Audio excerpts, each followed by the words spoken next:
Robert पिशे ने कमाल की जिंदगी जी। बड़ी मुश्किल से पायलट बने, बड़ी एयरलाइंस में नौकरी लगी, लेकिन फिर निकाल दिए गए। प्लेन उड़ाना जारी रहा। बस अंतर इतना था कि अब वो प्लेन से ड्रग्स ले जाने लगे थे, एक देश से दूसरे देश। इसी चक्कर में एक रोज पकड़े गए, जेल हुई। 5 साल बाद बाहर आए, पुनर्वास में दिन गुजारे, तब जाकर समाज ने वापस अपनाया। इसके बाद शुरू हुई दूसरी पारी। किस्मत से दोबारा पायलट की नौकरी मिल गई। पिछली बार इस काम से जिल्लत मिली थी, लेकिन इस बार कुछ और होना था। 24 अगस्त 2001 की रात 39,000 फीट की ऊंचाई पर रॉबर्ट एक प्लेन उड़ा रहे थे। अटलांटिक महासागर के ठीक ऊपर पता चला कि प्लेन का ईंधन पूरी तरह खत्म हो चुका है। सबसे नजदीकी हवाई अड्डा 130 किलोमीटर दूर था और 300 लोगों की जिंदगी अब रॉबर्ट पिशे के हाथ में थी। क्या पिशे ये प्लेन लैंड करा पाए? तेल खत्म कैसे हुआ, चलिए जानते हैं। कहानी शुरू होती है कनाडा के टोरंटो शहर से। एक प्लेन ने उड़ान भरी, फ्लाइट नंबर 236। ये एक एयरबस A330 विमान था, जिसमें रोल्स रॉयस के 2 ताकतवर इंजन लगे हुए थे। प्लेन में पैसेंजर और क्रू मेंबर को मिलाकर कुल 306 लोग सवार थे और इसका गंतव्य था पुर्तगाल की राजधानी लिस्बन। प्लेन जब उड़ा, उसमें ईंधन जरूरत से 5 टन ज्यादा था। ये डिटेल क्यों बताई, आगे कहानी में समझेंगे। तो हुआ यूं कि उड़ान भरने के कुछ घंटों बाद प्लेन 39,000 फीट की ऊंचाई पर था, अटलांटिक महासागर के ठीक ऊपर। प्लेन को उड़ा रहे थे पायलट रॉबर्ट पिशे, जिन्हें अपनी ड्रग्स वाली उड़ान सहित कुल 16,800 घंटे उड़ान का अनुभव था। रॉबर्ट अपनी पिछली जिंदगी को बहुत पीछे छोड़ आए थे। जिंदगी की दूसरी पारी शुरू किए 5 साल गुजर गए थे। इन सालों में रॉबर्ट की ओर से कभी कोई शिकायत नहीं आई थी।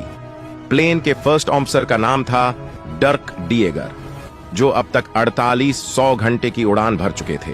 दोनों अनुभवी थे। प्लेन आराम से अपनी यात्रा में आगे जा रहा था। यात्रा के दौरान यात्रियों ने खाना खाया, सोने वाले नींद के आगोश में चले गए। कॉकपिट के अंदर भी सब नॉर्मल था। आधी रात के करीब कैप्टन रॉबर्ट ने एक अजीब सी चीज नोट की।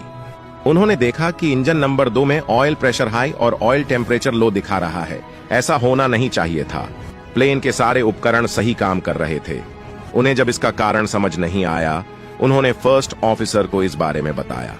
वो भी इस बात पर कंफ्यूज था, लिहाजा दोनों ने तय किया कि उन्हें इसकी जानकारी कंट्रोल सेंटर को दे देनी चाहिए। कंट्रोल सेंटर ने कारण पूछा तो पायलट ने जवाब दिया, शायद ये एक फॉल्स अलार्म है। कंट्रोल सेंटर ने उन्हें स्थिति पर नजर बनाए रखने की हिदायत दी।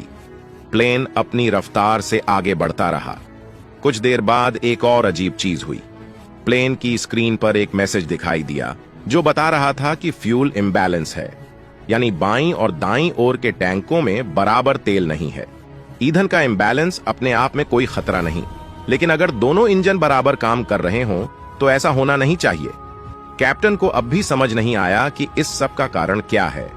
प्लेन में कहीं कोई दिक्कत नहीं थी, लिहाजा अपने अनुभव के आधार पर उन्होंने फ्यूल इम्बैलेंस सही करने की कोशिश की।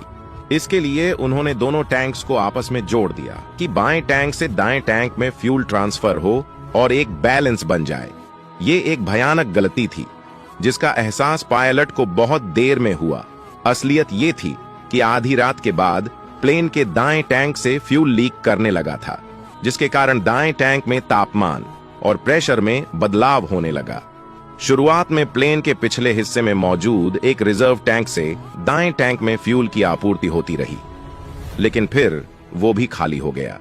नतीजा हुआ कि सिस्टम इम्बैलेंस दिखाने लगे। पायलट और फर्स्ट ऑफिसर को ईंधन के लीक होने की कोई भनक नहीं थी। शक करने की कोई वजह भी नहीं थी, क्योंकि प्लेन का अभी अभी मेंटेनेंस हुआ था और 1 हफ्ते पहले ही उसका इंजन बदला गया था। इसलिए फ्यूल का बैलेंस बनाने के लिए दोनों टैंक्स को आपस में जोड़ दिया। ये एक बड़ी गलती थी। यहां किया ये जाना चाहिए था कि पायलट दाएं इंजन को बंद कर देते। इसके बाद प्लेन एक इंजन के सहारे बाकी यात्रा पूरी कर सकता था। लेकिन दोनों टैंकों को जोड़ने के कारण हुआ ये कि दायां टैंक तो खाली हुआ ही हुआ, बाएं टैंक का ईंधन भी दाएं के रास्ते खाली होने लगा। इसके बाद भी पायलट को कुछ अता पता नहीं लगा, क्योंकि जैसे पहले बताया, यह प्लेन जरूरत से ज्यादा ईंधन लेकर चल रहा था। इसलिए फ्यूल के पूरी तरह खत्म होने में कुछ वक्त लग गया। इस बीच पायलट यही मानकर चल रहे थे कि प्लेन के कंप्यूटर में कुछ खराबी आ गई है। असलियत का पता तब चला जब प्लेन का दायां इंजन पूरी तरह बंद हो गया। दूसरे इंजन ने भी सिर्फ 3 मिनट और साथ दिया। इसके बाद प्लेन के कैबिन में अंधेरा छा गया। हजारों फीट की ऊंचाई पर हजारों टन की एक मशीन अब हवा के सहारे थी। प्लेन में फ्यूल पूरी तरह खत्म हो चुका था। सिर्फ एक इमरजेंसी बैटरी और एक एयर टरबाइन की बदौलत कुछ अति आवश्यक सिस्टम काम कर रहे थे। केबिन में लोग लाइफ जैकेट पहन रहे थे, क्योंकि प्लेन किसी भी वक्त समंदर से टकरा सकता था। इतनी ऊंचाई से नीचे गिरने पर मौत निश्चित थी, लेकिन प्लेन के पायलट रॉबर्ट पिशे ने हिम्मत नहीं हारी। उन्होंने नजदीकी एयर ट्रैफिक कंट्रोल सेंटर से नजदीकी एयरपोर्ट की जानकारी मांगी। सबसे नजदीक लाजेस नाम के एक द्वीप पर बना एक मिलिट्री एयरपोर्ट था, जो अभी भी 130 किलोमीटर दूर था। पायलट रॉबर्ट ने प्लेन लाजेस की तरफ मोड़ दिया। उनका दिमाग एक कैलकुलेशन कर रहा था। इंजन बंद होते वक्त प्लेन 39,000 फीट की ऊंचाई पर उड़ रहा था। इंजन बंद होने के बाद वो 2000 फीट प्रति मिनट की रफ्तार से गिरने लगा। हालांकि उसकी फॉरवर्ड स्पीड अभी भी बरकरार थी। वो 6 किलोमीटर प्रति मिनट की रफ्तार से आगे जा रहा था। ऐसे में पायलट ने सोचा कि अगर प्लेन को ग्लाइड कराते हुए लैंड कराने की कोशिश की जाए तो एक चांस बन सकता था। हालांकि इस दौरान उन्हें न्यूनतम उपकरणों की सहायता से प्लेन को कंट्रोल करना था। ब्रेक भी नाम मात्र के लिए काम कर रहे थे और लैंडिंग में असिस्ट करने वाला और कोई उपकरण चालू नहीं था। पायलट रॉबर्ट की गणना सही साबित हुई। 13,000 फीट पर उन्हें रनवे नजर आने लगा था, जो अब सिर्फ 16 किलोमीटर दूर था। हालांकि तभी पायलट को एहसास हुआ कि एक और बड़ी मुसीबत उनके आगे है। प्लेन अगर इसी गति से बढ़ता रहता तो वो रनवे से आगे निकल जाता। जरूरी था कि उसकी हाइट और कम की जाए, जो बिना कंट्रोल्स के करना असंभव था। ऐसे में पायलट रॉबर्ट ने एक तरकीब लगाई। उन्होंने प्लेन को मोड़कर एक 360 डिग्री का चक्कर लगाया। इस दौरान प्लेन और नीचे आ गया। प्लेन पिछले 19 मिनट से हवा में तैर रहा था।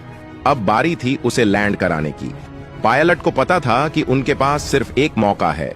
उन्होंने प्लेन को ड्रैग करने के उसे आड़ा तिरछा उड़ाने की कोशिश की, एकदम अंग्रेजी के लेटर एस के आकार में। अंत में मौका देखकर उन्होंने प्लेन को रनवे पर उतार दिया। प्लेन रनवे से टकराकर एकदम बॉल की तरह उछला और फिर नीचे आ गया। स्पीड के कारण उसके पहिए फट गए और बॉडी में दरार आ गई। प्लेन रनवे पर 3/4 दूरी पार कर रुक गया। तुरंत बचाव कर्मचारी प्लेन तक पहुंचे। लोगों को बाहर निकाला गया। 16 लोगों को मामूली चोट आई, लेकिन अच्छी बात यह थी कि सब सही सलामत थे। इस घटना ने कैप्टन रॉबर्ट पिशे को रातों रात हीरो बना दिया। हालांकि उनके खुद के अनुसार वो हीरो नहीं थे, बस अपना काम कर रहे थे। आखिर में इस प्लेन दुर्घटना की तहकीकात की गई। पता चला कि प्लेन का इंजन बदलते हुए उसमें गलत फ्यूल पाइप लगा दिया गया था, जिसके चलते बीच फ्लाइट में फ्यूल लीक करने लगा। गलती पायलट और को पायलट की भी निकली, क्योंकि अगर उन्होंने सही प्रोसीजर का पालन किया होता तो प्लेन का सारा फ्यूल खत्म नहीं होता। कैप्टन रॉबर्ट पिशे को हालांकि इस गलती के लिए सजा नहीं दी गई। माना गया कि उन्होंने वही प्रोसीजर अपनाया जो सभी पायलट को सिखाया जाता है। रॉबर्ट पिशे इस घटना के बाद भी प्लेन उड़ाते रहे। साल 2017 में उन्होंने अपने इस पेशे को अलविदा कह दिया।